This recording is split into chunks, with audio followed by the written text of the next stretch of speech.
11:48, continuamos con más. Vamos a revisar de inmediato todo lo que tiene que ver y analizar esto que es el tema de hoy, el conflicto en Sudán. Le damos la bienvenida a Ricardo Smith, analista internacional, nos acompaña desde México. Muy buenos días, Ricardo, gracias por acompañarnos. ¿Qué tal? Buenos días, un gusto estar con ustedes. Gracias, Ricardo. Bueno, queríamos, por supuesto, iniciar cómo fue que empezó todo este conflicto entre el ejército y las fuerzas de apoyo rápido, el conocido grupo paramilitar. Bueno, pues sabemos que comenzó con un enfrentamiento por el poder entre el líder de estas fuerzas rápidas, este grupo paramilitar, y el jefe del ejército del país de Sudán, Abdel Fattah al-Burhan. Y bueno, es que precisamente se buscaba que eventualmente esta fuerza paramilitar, las fuerzas de respuesta rápida, se integraran al ejército como parte de un plan para la democratización del país, pues después de décadas, bueno, bastantes años del liderazgo del presidente Omar al-Bashir, una persona que gobernó Sudán bajo controles autocráticos, también responsable, de acuerdo con varios países de Occidente, de crímenes de lesa humanidad, que incluso pues fue llevado frente a la Corte Penal Internacional. Y bueno, precisamente se buscaba que estas dos fuerzas fueran integradas, que fueran cooperativas en este plan para la democratización, y eventualmente pues no funcionó, y estas fuerzas de apoyo rápido pues se van en contra del ejército oficial de Sudán.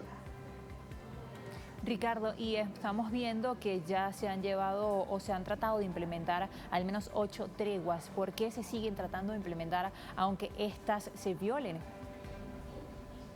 Bueno, porque vale la pena que se acabe, o que al menos haya un detenimiento de los enfrentamientos. La situación del país es bastante crítica, hay pobreza, hay hambre, hay condiciones climatológicas que llevaron a una sequía en esa parte del continente africano el año pasado y hace 2 años, que sumieron a gran parte de la población pues en hambruna.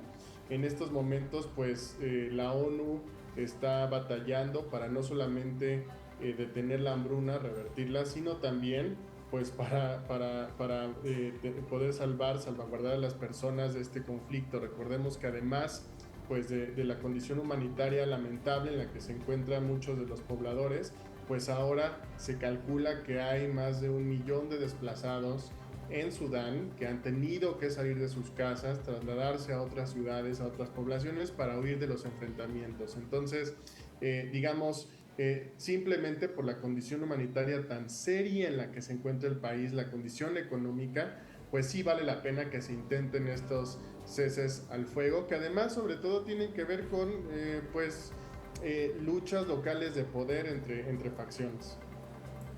Y estamos viendo, como bien lo mencionabas, ¿no?, que todo esto se suma, este conflicto ahora político, estos combates entre el ejército y las fuerzas de apoyo rápido se suman a lo que están sufriendo ya desde hace mucho tiempo los sudaneses con respecto a las consecuencias también del cambio climático, la sequía y también el contexto general en África.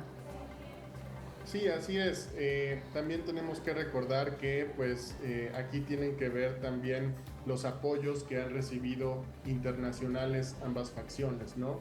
Es cierto que las fuerzas de apoyo rápido pues en algún momento recibieron el apoyo de ciertas potencias africanas, y por el otro lado también vemos que hay ciertos actores regionales, sobre todo en el Golfo Árabe, que están intentando mediar sobre la situación. En este caso lo que vemos es que Arabia Saudita se ha convertido en un mediador clave, y precisamente pues uno de los principales objetivos de esta mediación sí es poner a la mesa ambas facciones, pero también es traer a los países que están proveyendo de armas, de apoyo monetario al ejército y a las fuerzas de apoyo rápido, pues para llegar a un arreglo político.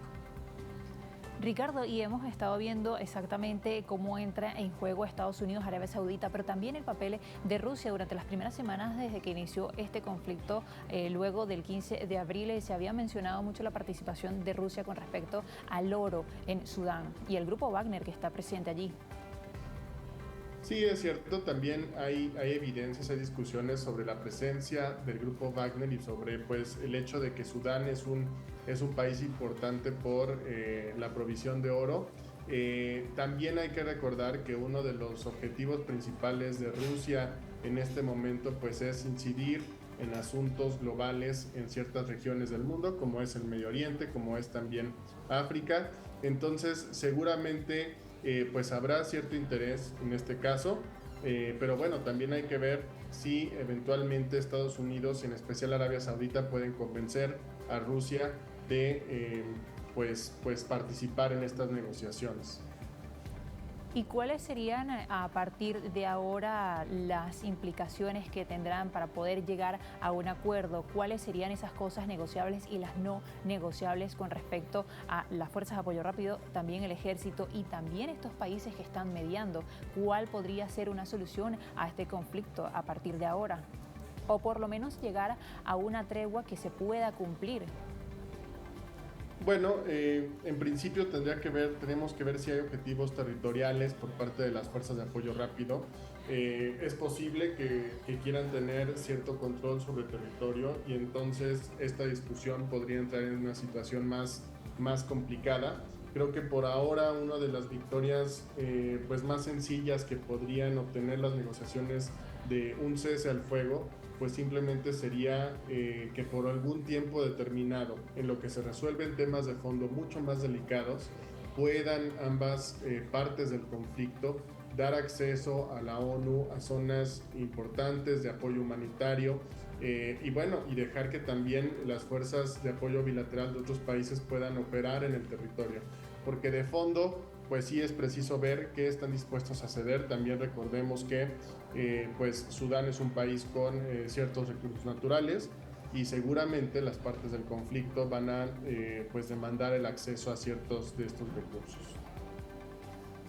Gracias, Ricardo, por acompañarnos hoy, acompañarnos a analizar lo que está sucediendo en Sudán. Gracias por la invitación. Saludos.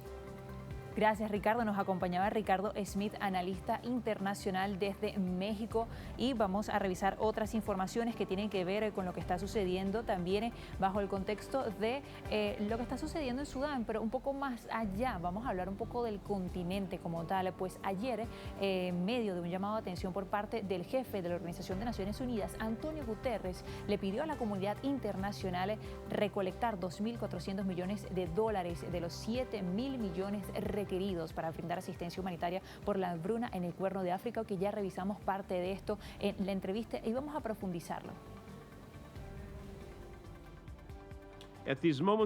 En este momento de dificultad y peligro para la gente del Cuerno de África, no podemos quedarnos de brazos cruzados.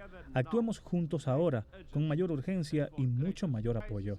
Encima de crisis, amenaza la vida y el sustento de millones en el Cuerno de África, la sequía más larga registrada, desplazamientos masivos después de años de conflicto e inseguridad, aumento vertiginoso de los precios de los alimentos y ahora el caos y los combates se han apoderado de Sudán, irradiando inestabilidad en toda la región.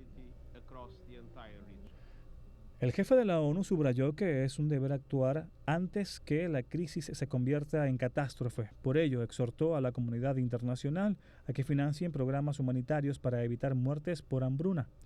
Estos fondos serán destinados a la región constituida por Eritrea, Djibouti, Sudán, Somalia, Kenia y Etiopía, ya que estos últimos tres países son los principales afectados por el hambre que impacta a más de 23 millones de personas.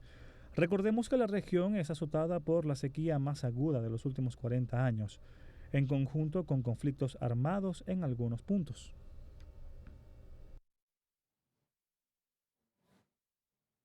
Esto ha sido un recuento de lo que ha pasado durante las últimas semanas en Sudán, un poco más de un mes desde que inició este conflicto. Y ya vamos a cambiar totalmente de tema para revisar otras informaciones en materia internacional para finalizar esta programación en vivo. Pues hoy se cumplen exactamente 3 años desde la muerte del afroestadounidense George Floyd. Recordemos que esto, por supuesto, conmocionó a todo Estados Unidos y el mundo, provocando protestas tanto dentro del país como fuera de él. Vamos a hacer ahora un recuerdo de lo que ha sucedido durante los últimos años, también con respecto a cómo las cosas quizás han cambiado o se han visto evidenciadas algunos problemas sociales que está viviendo Estados Unidos. Con esto finalizamos y los esperamos mañana nuevamente a las 11:30 de la mañana en Noticias Globovisión Internacionales. Esta esquina de Minneapolis, en el norte de Estados Unidos, es conocida como la Plaza George Floyd. Fue aquí donde el 25 de mayo de 2020, un policía blanco puso su rodilla sobre el cuello del hombre afroestadounidense que yacía esposado boca abajo en el suelo, asfixiándolo. La muerte de Floyd, de 46 años, desató protestas masivas en todo el mundo contra el racismo y la brutalidad policial bajo el lema Black Lives Matter. Después de su muerte, el mundo entero cambió. Y la cuestión era si querías o no formar parte del cambio. Pero hay muchas cosas que cambiaron. Las leyes de Minnesota sobre las inmovilizaciones en el cuello fueron abolidas, prohibidas. Y la gente siempre pregunta, ¿crees que está mejorando? Sí, en Minneapolis hubo 6 policías condenados en 3 años, uno de ellos una mujer blanca, y eso nunca habría ocurrido.